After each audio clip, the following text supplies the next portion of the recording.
McGeehee, and I'm here with Alex Carter, who is a clinical professor of law and the director of the mediation clinic at Columbia Law School. She's a world-renowned mediator, a negotiation trainer where she advises the UN, Fortune 500 companies, nonprofit organizations, government agencies.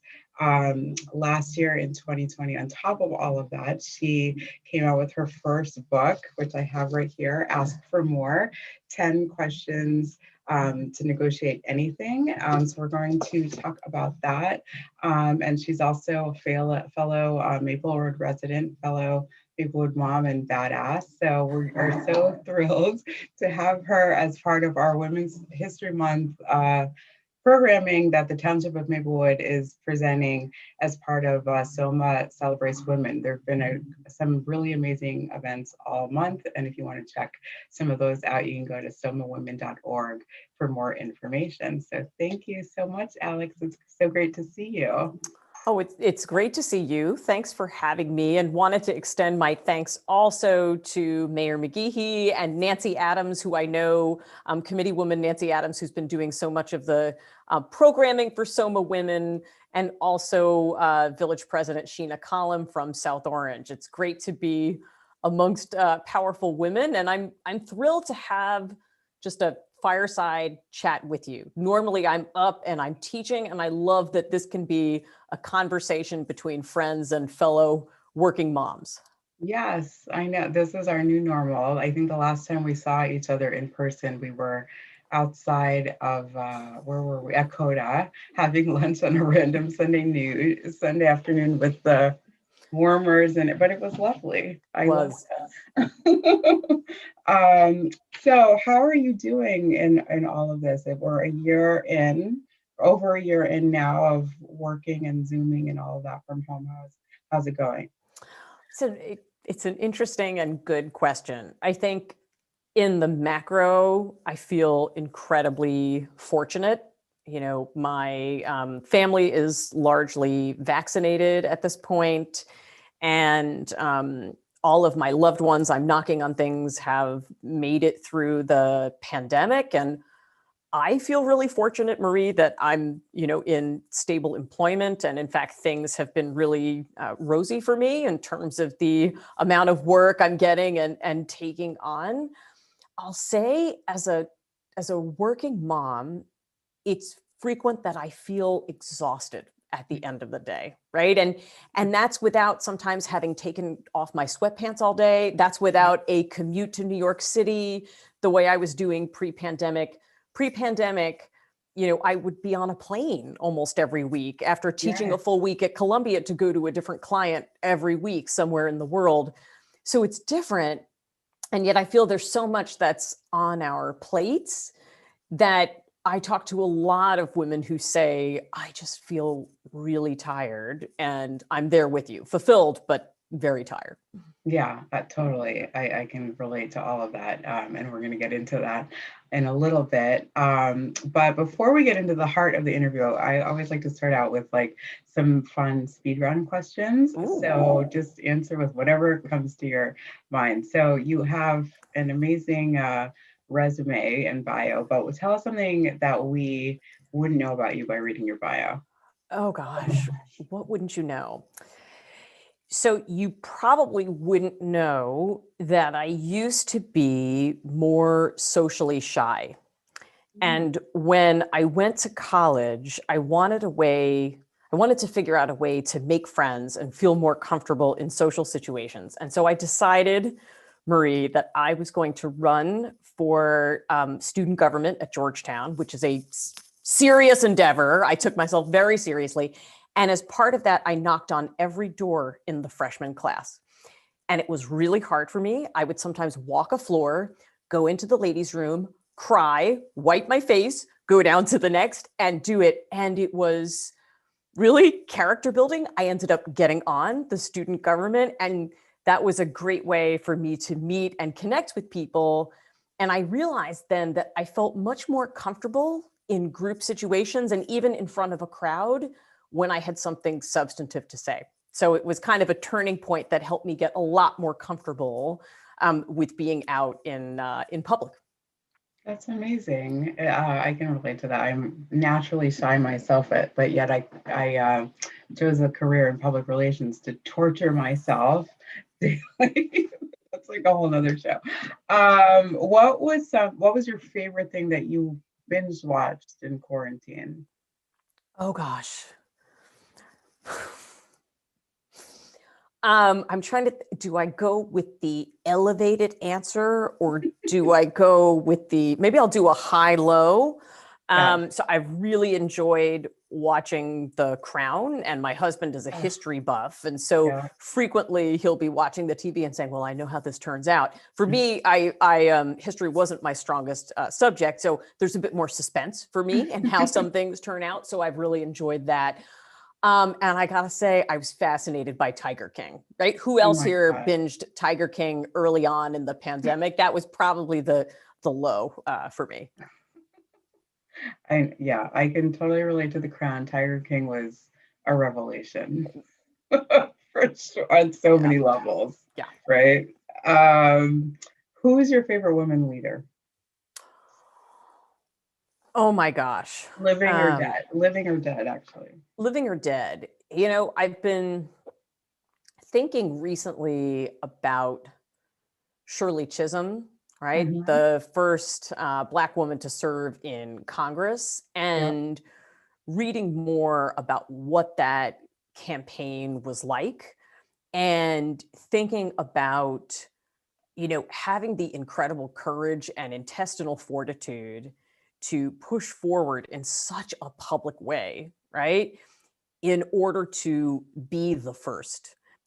That's somebody who's really, I was reading more about her last year and really admiring her courage. It's not a secret, probably, if you're looking at my office, that another female leader I greatly admire is Justice Ruth Bader Ginsburg, yeah, who not only is, I mean, an a luminary in the legal field, but was the first tenured professor at my institution at Columbia right. Law School. And so all of us, female professors, are following in her footsteps every day. Absolutely. Yeah, I want to come back to that a little bit later. What was the last great book you read? Okay, so I am in the middle of Edge by Laura Huang, which Hmm. is a book about turning adversity into advantage. And it was something that I was really drawn to as a woman in a very male dominated field. And as somebody, the students in my clinic are very often, they're upper level students at Columbia. They're brilliant. They are also frequently from underrepresented groups in the law. They might be first generation college graduate or first generation professionals in their family. And so it occurred to me that maybe reading this book might help me better counsel and support them in thinking about all the ways that adversity you faced could actually end up being your advantage, right? A lot of times people say, like, your pain point is closest to your power. Yeah, I know that I have felt that. The times when I'm in the greatest power are the times when I've experienced something as a pain point, and so I can speak to it from that experience and help people from that experience. And that's what I hope for my students as well. that's amazing. Now this is like a long-standing debate between Mayor No, you're not going to go there, Marie. Are you? Are we really between doing Mayor this? Frank and Village President Column, Soma or Mapso. This is Come on. horrible. I mean, look at my office. Like I have to represent.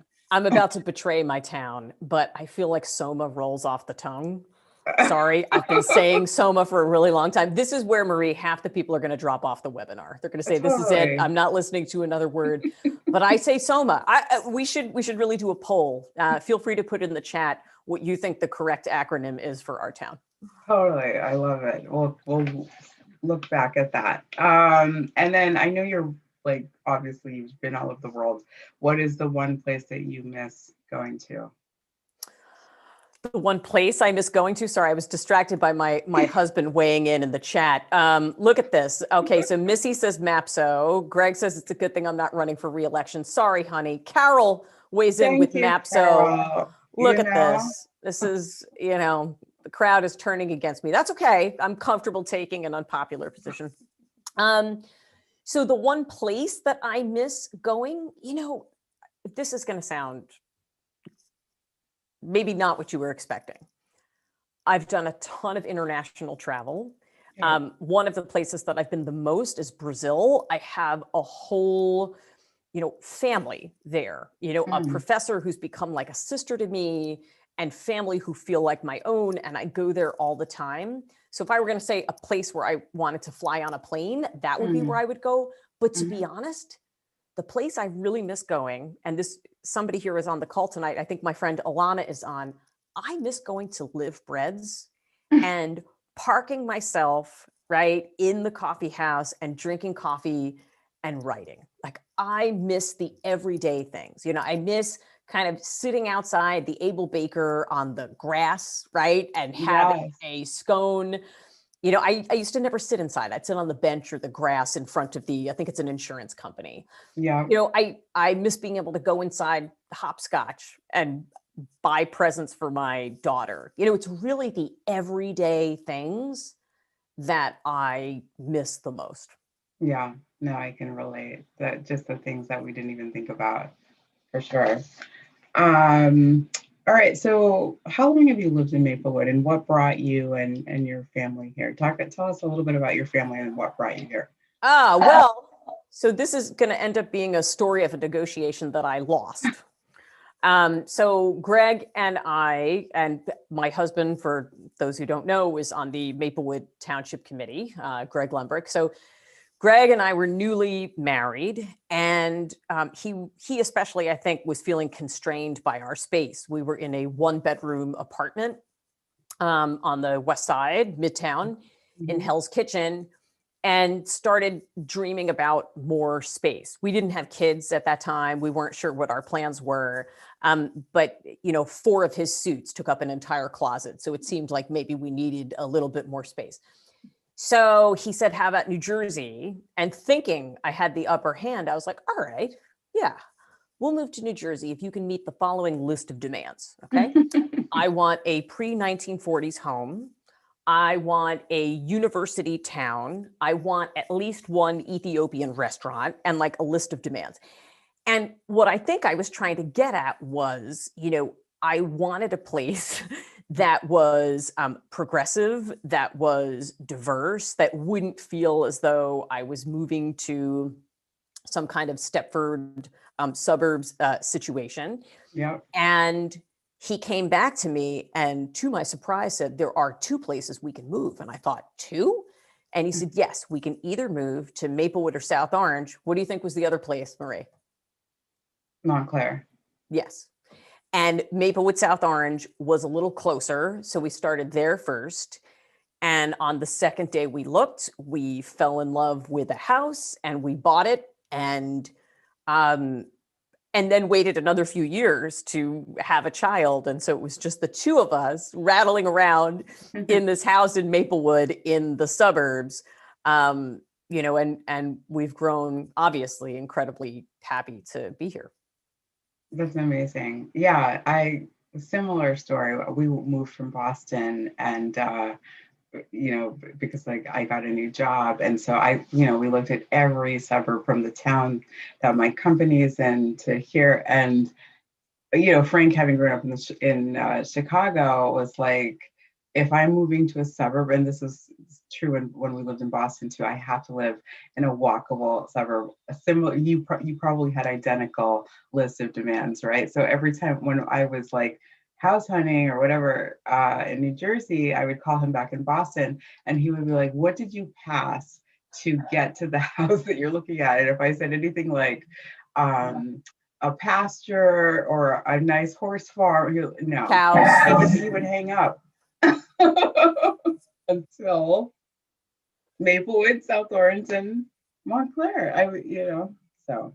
Yeah, it is. It's a terrific place. And I have to say that especially after we had our daughter, Mhm. just the value of growing up in a place like this with so many like-minded people. And I will say, especially as a woman, what I have appreciated is, sort of the range of roles that I see my friends taking on.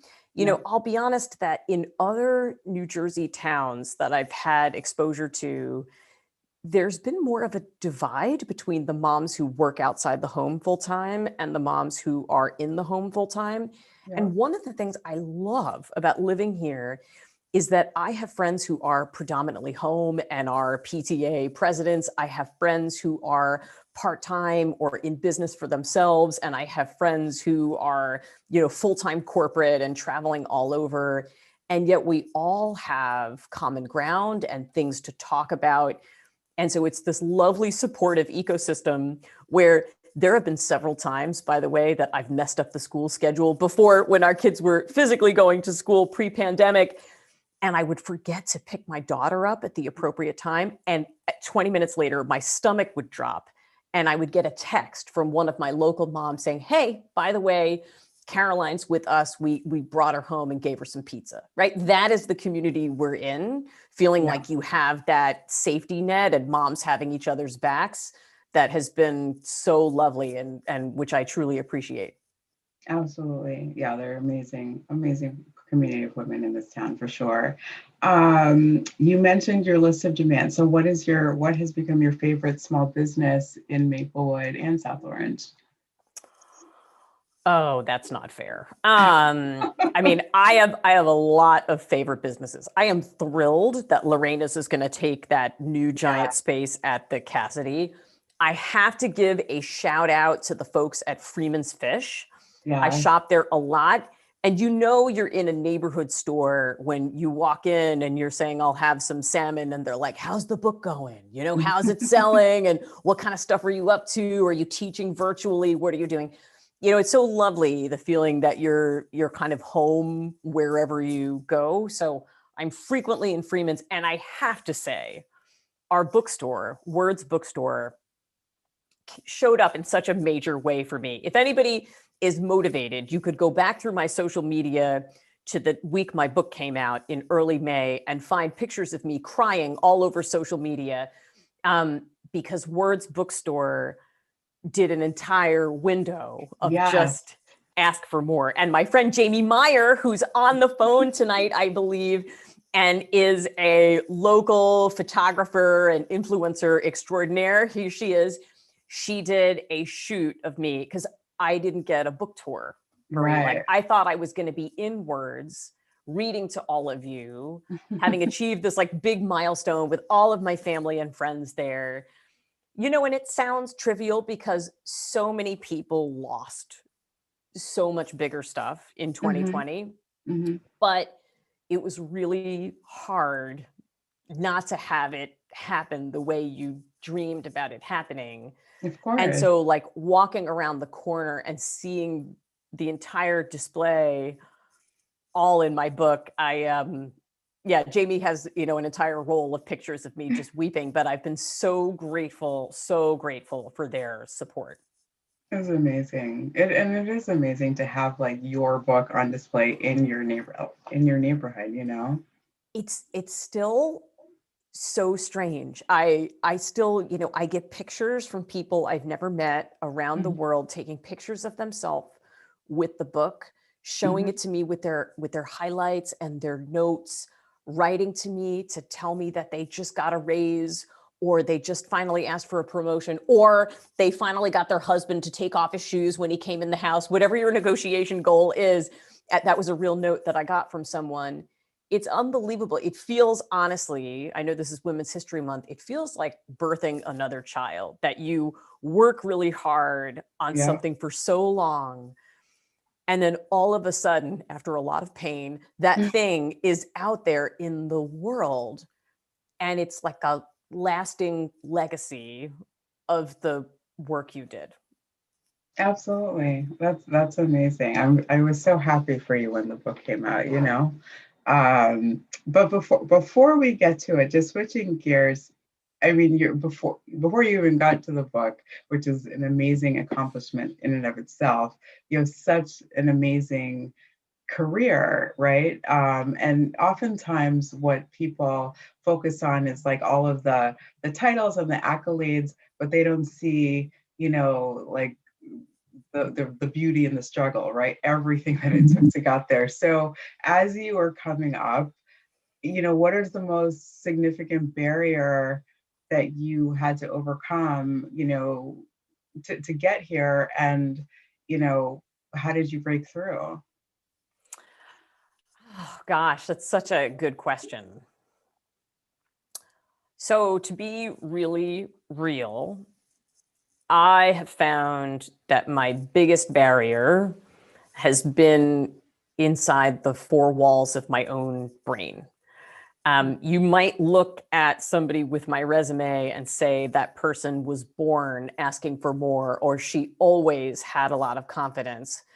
And the truth is that I am often pathologically hard on myself, and I have to work at positive self-talk. If I don't, I could get up every day and say, I'm a failure, I'm behind, truly, right? So early on in my career, I wonder how many women on the call relate to this, but I was the woman who was an incredible negotiator for other people, and I struggled to do it for myself. I struggled to turn everything that I had learned and all of my expertise and apply it to myself. And it wasn't until the first time I negotiated my salary and I got a good offer that something happened that really changed my view of the whole thing. I consulted a senior woman and said, my offer was pretty good. What should I do? Should I just take it? And she said, I'm going to tell you what to do, Alex. You're going to get back in there and you're going to ask for more. Because when you teach someone how to value you, you teach them how to value all of us. And so if you're not going to go in there and do it for yourself, I want you to do it for the woman coming after you, do it for the sisterhood. And that was the moment, it was a really powerful moment that I realized that I had been believing this lie that it was selfish for me to claim my value. It was selfish for me to negotiate for more. And reframing that to realize that when I do that, I show other people what is possible.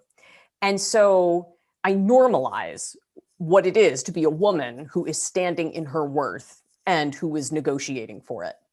And so that was the moment I realized, even if I doubt myself, even if I'm having imposter syndrome, and I have those things regularly, it doesn't go away, right? If you're learning and growing and doing new things, just yesterday I had a moment where I thought, oh my God, who, me, really?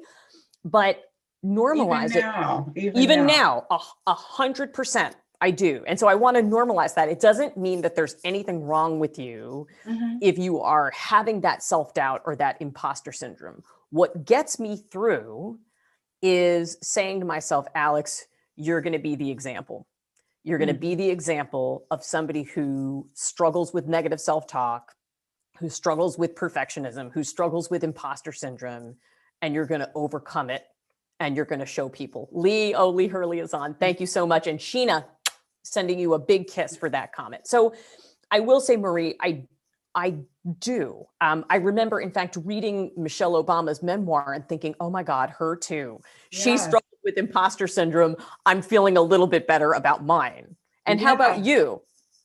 Absolutely. I mean, there's a, the UN's International Women's Day theme was choose to challenge. And when we were talking about that at work, and there's always, of course, there's like serious structural things that we need to address across the board when you're thinking about women and equity and all of that.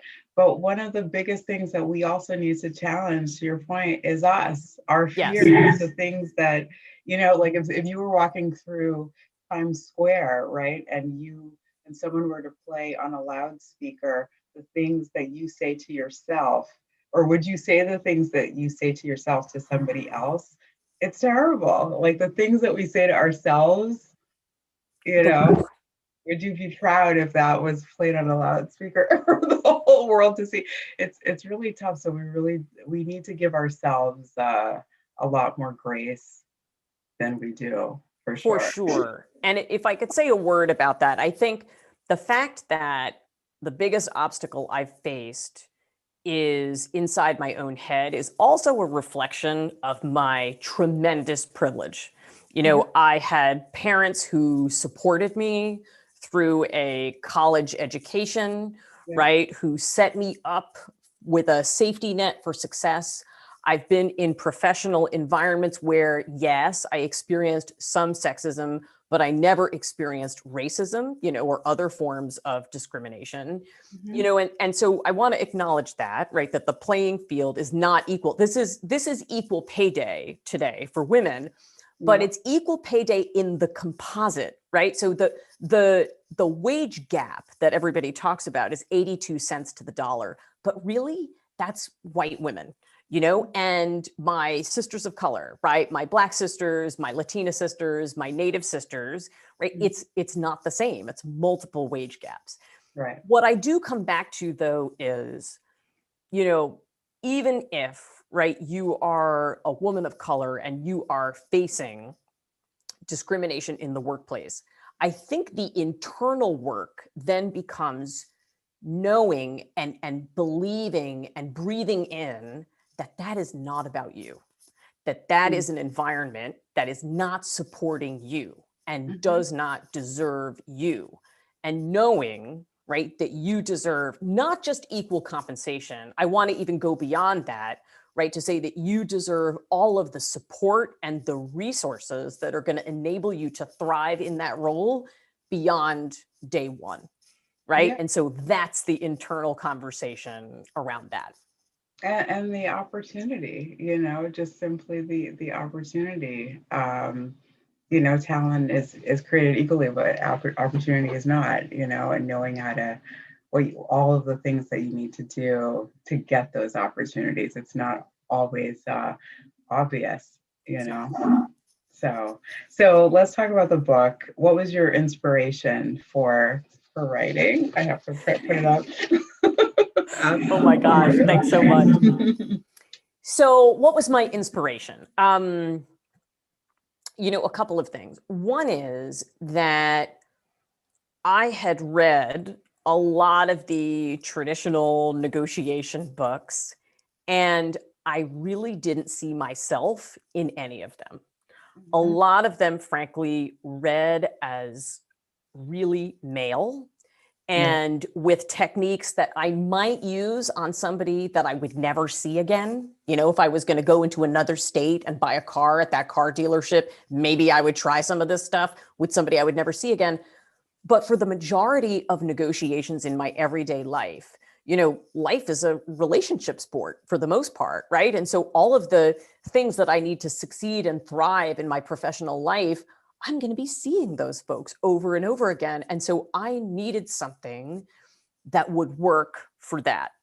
And there was nothing out there about the power of asking questions for negotiation. And as somebody who, you know, in my day job at Columbia, I help people resolve high conflict, high stakes negotiations. And the way I help them do that is not by saying, Marie, here's what you should do, or Lee, here's what you should do. It's by helping them raise the right questions. Mhm. And there's also tons of research to show that people who lead their negotiation with questions end up doing better financially at the table. So that's the reason I wanted to write the book I wrote. But the real reason, Marie, is that by 2019, when I started, you know, really writing this in earnest, I had been a professional speaker for almost a decade. I got my first ever keynote speaking gig through a Maplewood connection. Mhm. My daughter was playing with a toddler boy whose dad worked for a company and called me to see if I could speak at a large retreat. And I did. And everything I got from there was word of mouth. And over again, I would get on that stage, I would teach people, and then I would get off the stage and people would say, Professor Carter, that was incredible. Where can we read more about your approach? and I would have to recommend one of the same books that were all written by men, all from Harvard, all about 20 years older than I am. And finally, after one of those speaking gigs, I thought, that's it. I am not doing another event where at the end, I recommend some guy's book. Next time, I'm going to be recommending my own. And so I committed to putting what I knew onto paper. And it was a long process. I spent 6 months writing what I thought was the perfect book proposal and sending it out cold to agents. So I landed a powerful female agent off the equivalent of a cold call. Wow. I emailed her and I said, I see that you did this book called Difficult Conversations. And if you did that, you should do mine. And she called me the next business day and said, let's do it. So this is why you're a boss. So the thing I love about the book is that we have these preconceived notions on what negotiation or what scenarios negotiations should take place in. Like if you're buying a home, if you're negotiating your salary for a new job or a raise or whatever. But really, a negotiation happens all the time. I mean, and especially this past year in COVID, if you happen to be, privileged in my sense, where you're working from home, your family, everybody in your life is like a shouting distance away. And if something needs to get done, you, and in my case, my husband are negotiating, okay, whose meeting or whose call is more important, that you're going to put that aside in order to take care of whatever, you know what I mean? So I love what's your thought on like how people think about negotiation and then breaking that down to like apply to like everything in your life? yeah, to me, a negotiation is any conversation where you're steering a relationship with somebody. Mm-hmm. And so it's not just the money conversations. It's not just the compensation or the contract conversations. It's Right. every conversation. And so as a professional woman in the workplace, with every conversation I have, I'm thinking about how can I teach this person how to value me, how to think about my expertise, and how can I get to know them really, really well so I can figure out the best way for us to work together. It's about steering those relationships year round. And at this point, Marie, I do a ton of keynotes and large scale public speaking. I also do some negotiation and executive coaching where I help predominantly high-powered women think about those everyday negotiations. How do I get a seat in that meeting? How do I get access to that particular channel of decision-making? Or frankly, even asking for more in the home. I mean, if we're going to get really real, here's my hot take. Yeah. Asking for more at the office starts with asking for more at home, asking for the time and the space and the resources to be able to do your work and fulfill your calling. And all of those everyday conversations with family, with friends, with loved ones, with colleagues, and with the clients you haven't met yet, all of those are negotiation. And if you know the right questions to ask, you can feel prepared and confident for any of those conversations. You really do not have to be the biggest, most aggressive person in the room to be an incredibly effective negotiator. I always tell people this, but I'm a small person, right? I'm never the biggest person in any room. And I can still be a really effective advocate for myself. So let's start with the home. Like what, you're right, in order to create space to realize your full potential and your greatest aspiration, what does that look like? So I'll tell you what that looks like. Early on in the pandemic, last year, mid to late March, this used to be my husband's office and plus a spare bedroom. So it was like a multi-purpose room. It also doubled as, the room where you throw all the stuff where when people come to visit and you're trying to clean up your first floor, you dump it, right? So this was that room, right? It was the, oh crap, we've got somebody coming over, let's toss everything in here. And early on in the pandemic, so my husband Greg was in this office and I was working, how many women relate, from the kitchen table, from the dining room table, trying to set up makeshift offices in different spaces around the house. And, Yeah. this is actually borne out by research that women in sort of a male-female partnership in the home, most of the time, it's the man who has the door with the office. And it's symbolic of it's the man's work that is given physical priority in the home. Yeah. So, I remember sitting down with Greg. I actually had a non-productive conversation with him first. So sometimes, Marie, I think to myself, I'm a conflict resolution expert. I should do better in the home. I think my first attempt at resolving this was to ask him at 9 a.m. on a Wednesday, why do you get the office with the door? That was less successful, right? Okay. So we regrouped, and on a Sunday, we sat down and I said, tell me about your week. Let's open our calendars. And he opened his calendar and he realized that, he had a lot of more solitary work. He was reviewing like large numbers of documents. He was doing email to manage all of his cases. And, sometimes he would have Zoom calls. I had interviews and podcasts and classes that I was teaching. And so looking at this, he said, it really makes sense for you to be in the space with the door. So I got the home office. And then a few months in, I said, I'm really done with this being a spare bedroom. I am ready for what Virginia Woolf calls a room of my own, like a complete room that is solely devoted to my work. And so I called a local mom, Kate Dawson, who specializes in helping people decorate one room at a time. And she put together this room that I now call the She Suite. And I documented it on social media. And it's so much more than a beautiful space, although it is beautiful. And I could never do this on my own. This is about allowing my work to take up space in our home, in the world, in terms of the respect that I afford it. And so that for me has been a major portion of thinking about asking for more in the home. I love that. Okay, so now work, obviously 2020 has been hugely consequential for women. All of the numbers bear that out. I think 5.4 million jobs lost last year were accounted for by women. 100% of the jobs lost in December of 2020 alone, women. So, we've had to downshift our careers, for a variety of reasons.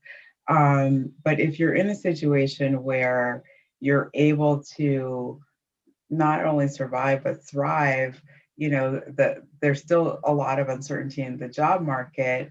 And if you are a performer and you're like, okay, well, so many people, are out of work right now, but I feel like I should be asking for more. How do you actually go about doing that, particularly in an environment like we're still in right now? Yeah, absolutely. So I do get this question a lot, and you can still ask for more. People are doing it and are getting promotions and raises and new jobs during this pandemic. I do want to go back to say, the alarming numbers from December, one additional piece of information is that it actually wasn't white women who were losing those jobs. Right. It was women of color who were impacted in December. So bringing it back once again to the fact that equal pay day, right? We are not all equal, even among women, in terms of, how far we have to go in really claiming our value in the workplace. But so here's what I would say, and I actually wrote an article on this for Know Your Value, which is NBC News's Mika Brzezinski's website for professional women. And, what I would advise people to do is, you want to make sure you set the date to talk about compensation, but don't wait to set the stage. I talked to one woman, she's very senior at an investment bank. She's at the VP level and she's ready to go for managing director.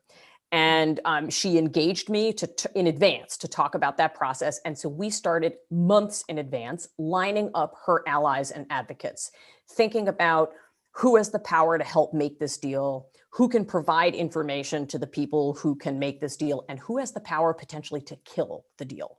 And all of those people are people that we need to bring into the tent and equip them with the information they need to be ambassadors for her and go before her to make sure she's going to get this. You know, the second thing I would say is, as much as possible, to make your work visible. You know, imagine like if Carol and I, you know, if Carol was my boss, hi, Carol, you know, and it's so much easier if we're in person for me to wander down the hall to Carol's office and lean in the doorway and say, hey, we just got incredible feedback from that client. They just sent me a note, et cetera, et cetera.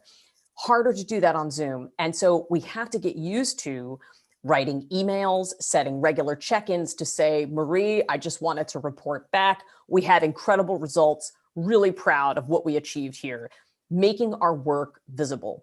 A lot of women, if you're a star performer, you know, 2020 was busier for you and not less busy. You were asked to take on additional work. You know, some women were given basically 2 jobs in one, and other women, especially women of color, okay, get asked to take on work that is not part of their job description and that is non-compensable. It's called office housework. And let me give you an example. Marie, could you go to this recruiting event for Black women in technology? You know, Marie, could you join, you know, and represent the company at this event, you know, for women in the industry? You know, could you mentor this person? So, and on the weekends, frequently, I set aside time to talk to my students who have graduated and are now out in the workforce. And a lot of them are outstanding women of color who get asked to do hours and hours of work above and beyond their job description. And so my advice there is the same. Make sure people know that you are doing everything you're doing, report back regularly, and use that leverage then. So pleased to have achieved this result. Would love to be included on this major deal that's happening, right? So use that to leverage yourself into the places you need to be and to set boundaries when appropriate. So gathering all of that data, and then when you're going in to negotiate, you know, I like to remind the company of how it benefits them to compensate you and promote you, right? So Marie, when you put me in this position, you're going to get a proven performer. You don't have to spend money training or bringing someone up to speed, because there's research to show that companies can spend $30,000 to $100,000 or more onboarding a new person. They're saving that with you. So reminding them that yes, times are tough. On the other hand, when times are tough, isn't every dollar a dollar that should be spent on the proven performers who are going to help lead them and that company out of this difficult time and into what lies ahead?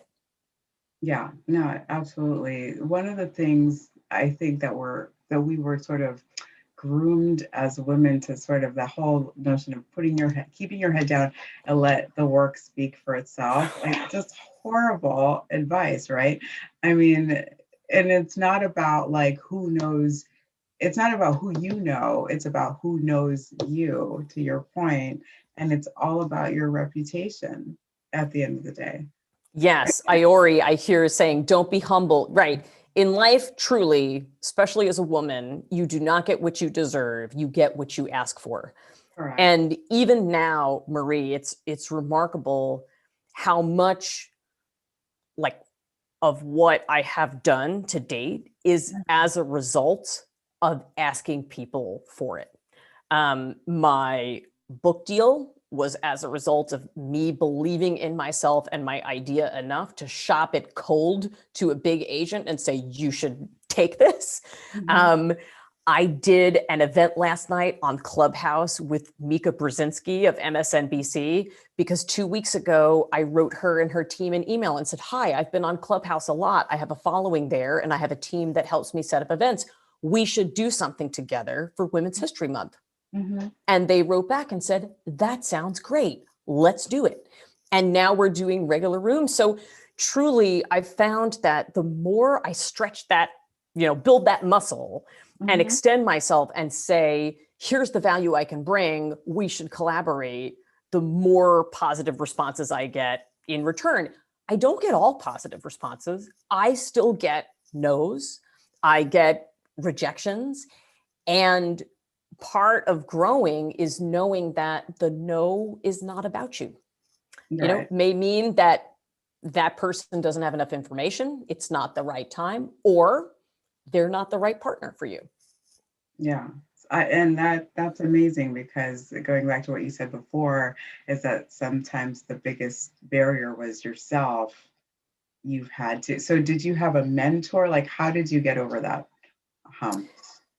How did I get over the hump? You know, especially I think around rejection. And I see that Iori was saying, thanks for sharing that you also get rejections.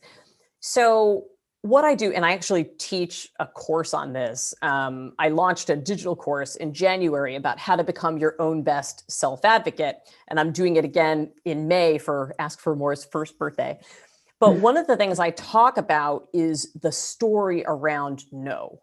I think so often, especially as women, we tell ourselves that if somebody says no, that means that something is fundamentally wrong with us or what we are offering. And basically, we should sort of crawl out of the office on all fours and never bring up the topic again. Right. Men see no as an opening offer, as information, truly. And so if somebody says no to me, I don't give up and I don't argue. I simply ask them, what are your concerns? Let me tell you, in fact, Marie, when my book came out, you know, my entire book tour got canceled. I had all of these in-person events. It would have been most of my sales. I had worked for a year to build this all on my own, and it all got canceled like 6 weeks before my book came out.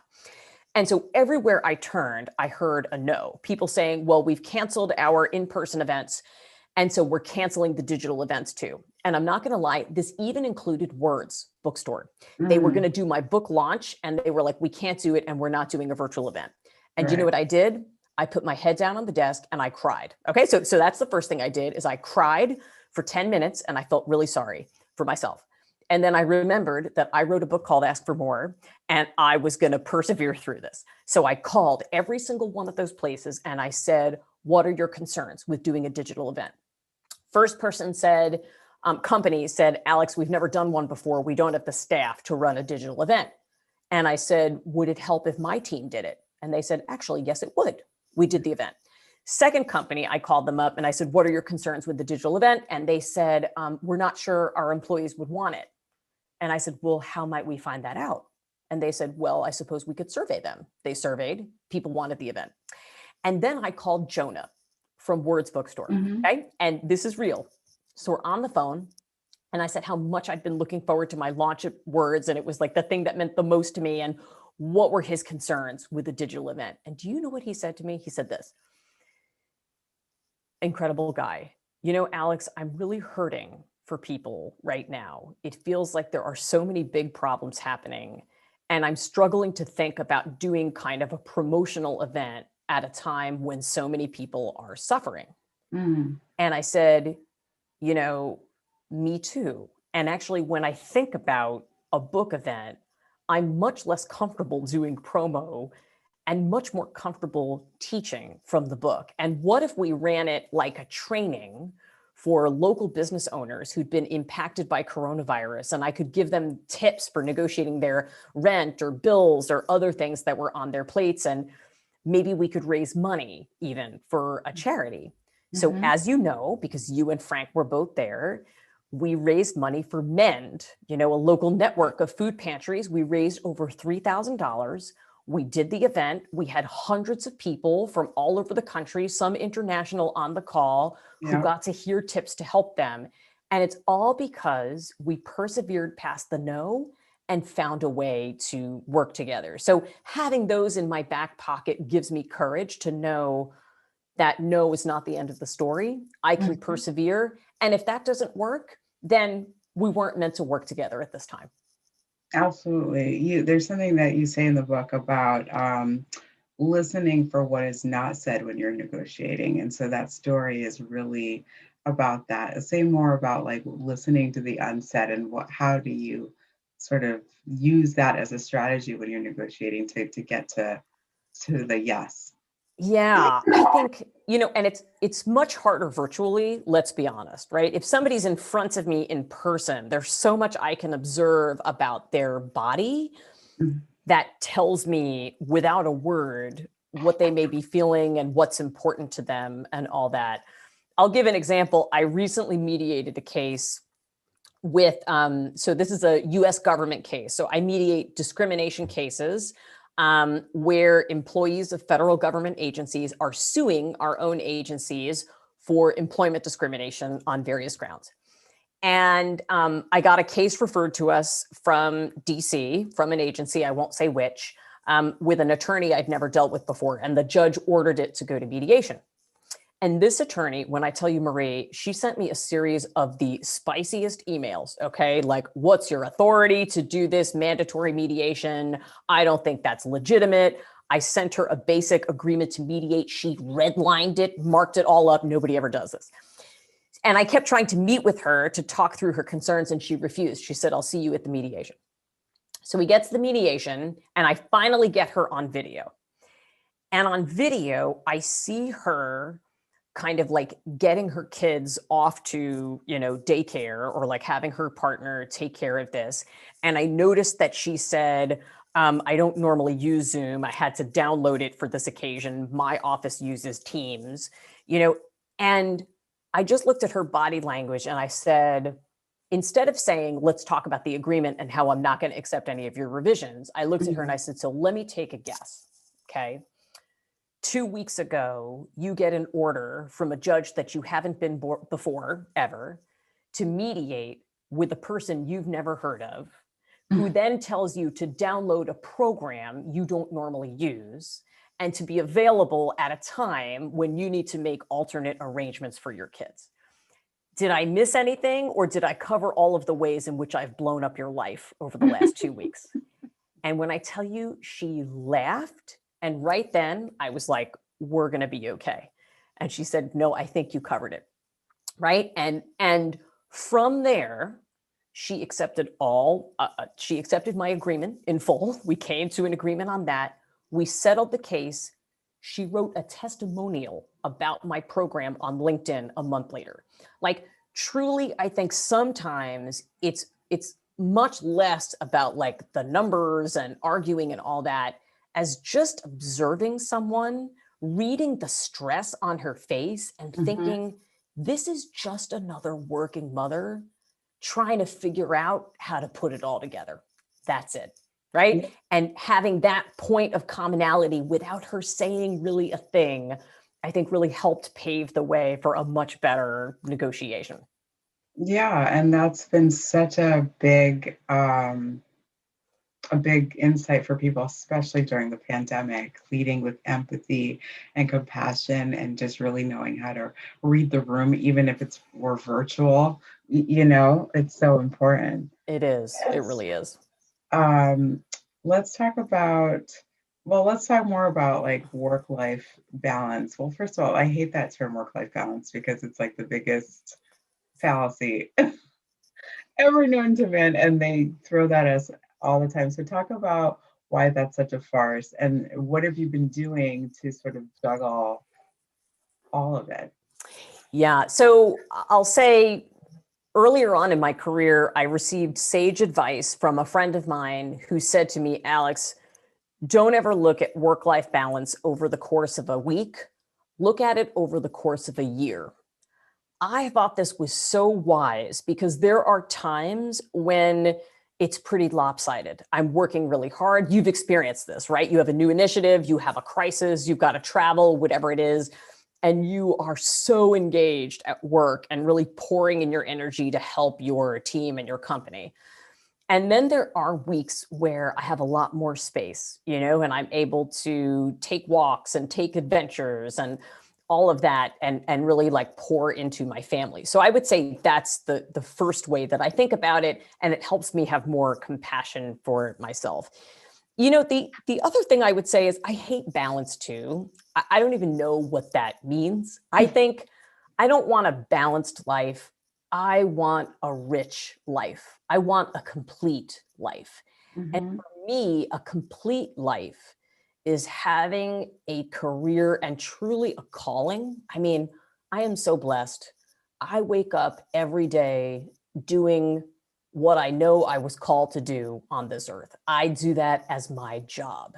Mm-hmm. That is incredible. I feel fortunate for that every day. And I want to work to fulfill that and to help as many people as possible.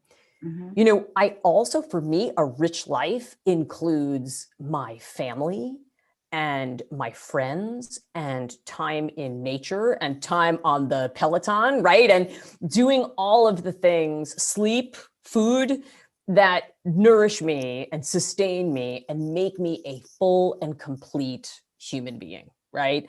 I'm never going to be balanced. I am never going to achieve that as a human being, but I'm looking for richness and completeness. I think that's how I frame it for myself. That's amazing.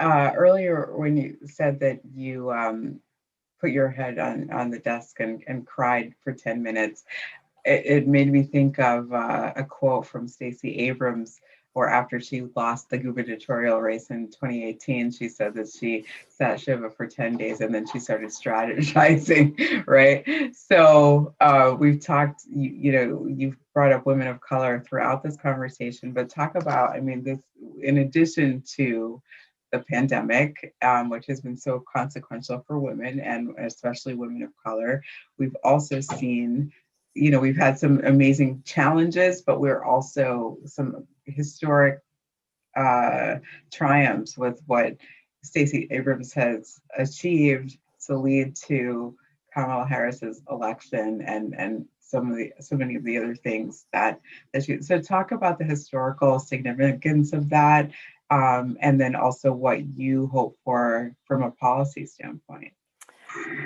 Yeah, I mean, and I'm mindful of the time because there's a lot I hope for from a policy standpoint. I'll say on a personal note, I completely underestimated how emotional it was going to feel for me to watch a woman take the oath of office. It reminds me of the day I stepped into Columbia Law School as a student, feeling a ton of imposter syndrome. And I looked at the front of the room and it was a woman teaching us contracts. And not just any woman, but Professor Barbara Black, the first ever dean, female dean at Columbia Law School, just owning her domain. Representation is so important. It is so important, and I truly believe that, you can't, what's that saying? You can't be what you can't see. Yeah. And a generation of girls and young women seeing not just a woman, but also a woman of color proudly inhabiting our vice president's office, I think is going to launch us forward in an incredible way. I think someday a woman is going to become president, and watching Vice President Harris take the oath of office will be the moment that she knew it was possible. And so, I mean, for me, I'm really looking forward to us continuing to, take back a place of leadership on the world stage. And also through all the representation now that we have in the cabinet and in the White House, and I know we have further to go, right? Our AAPI brothers and sisters have to be represented more.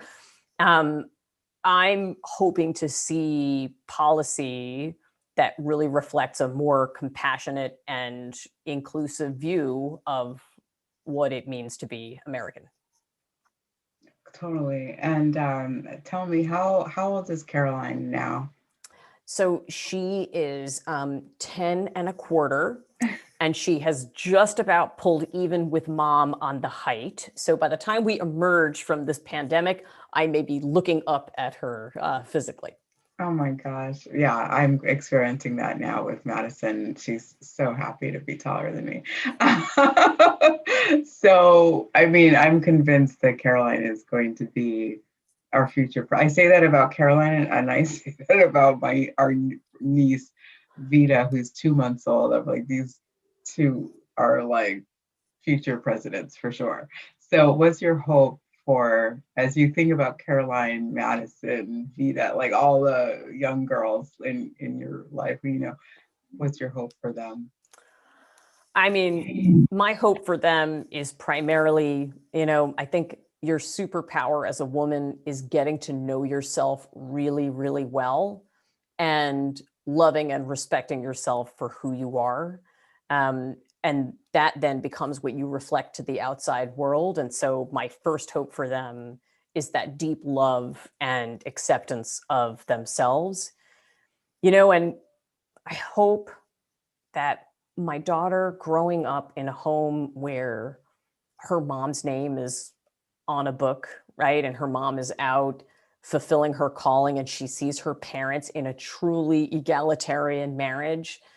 I hope she knows that her voice can be welcomed in any sphere, and I hope the same for your niece, that they grow up taking it for granted that they matter, they can be experts, and they should boldly go out to offer what they have to the world. That is my hope, and that's what I'm working for every day.